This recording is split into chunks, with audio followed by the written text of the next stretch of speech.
Сегодня я хочу вам рассказать о стране, где животный и растительный мир насчитывает около 12 тысяч видов. Причем 9 тысяч из них не встречаются больше нигде на планете.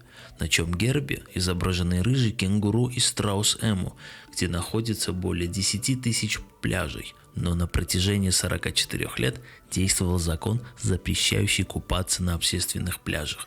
Это Австралия, ее культурно-кулинарные пристрастия.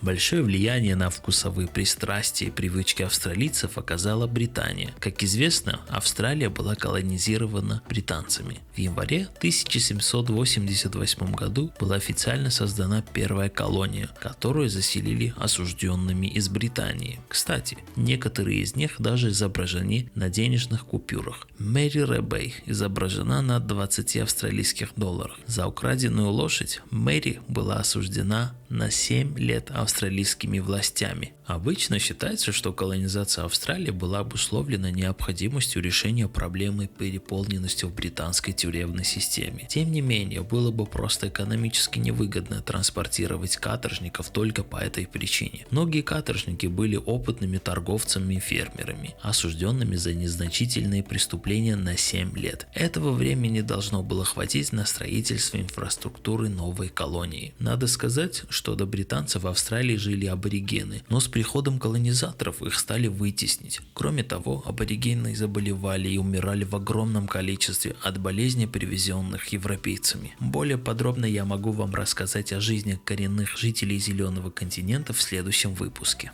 Ну а сейчас вернемся к вкусовым пристрастиям современных австралийцев. Наверняка многие из вас в первую очередь подумали про кенгурятину. И в принципе она в свободном доступе продается в супермаркетах Австралии. Мясо кенгуру намного нежнее говядины и с большим содержанием белка. Полезно одним словом, но только 14% австралийцев потребляют его в пищу. Остальные отдают предпочтение KFC. Да-да, вы не ослышались. На День Австралии, который официально проходит 26 января, это день образования первой колонии, KFC не справилась с наплывом желающих отведать хрустящие курочки и просто закрывались по причине отсутствия этой самой курочки. Австралийцы непритязательный народ и любят простую еду, без изыски и вычурности.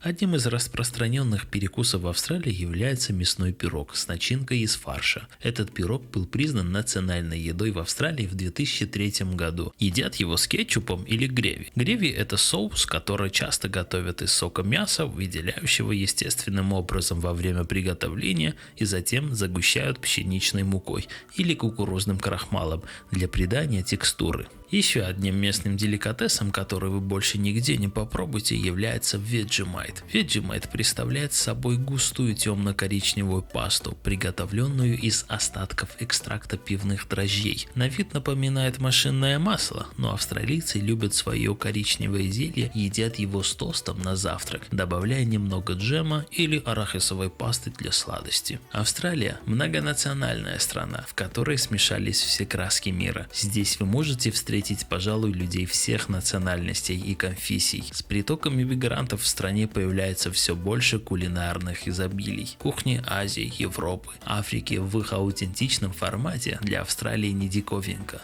Ну а как сказал Оскар Уайльд, после хорошего обеда можно простить кого угодно. До скорой встречи, друзья!